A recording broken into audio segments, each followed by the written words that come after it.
ఉద్యోగాలు క్రియేట్ చేయకపోగా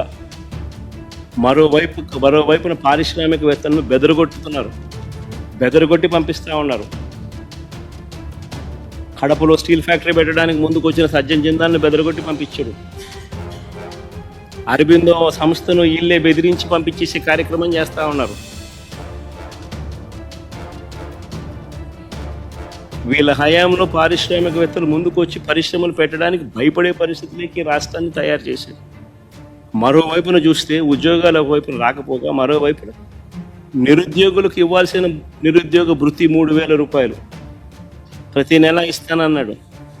ప్రతి నిరుద్యోగికి ఈరోజు ఈ 2 బడ్జెట్ల పుణ్యాన ఏకంగా నేరుడు సంవత్సరం 36,000 రూపాయలు, ఈ సంవత్సరం మరో 36,000 రూపాయలు, 72,000 రూపాయలు ప్రతి నిరుద్యోగికి బాకీ పడ్డాడు.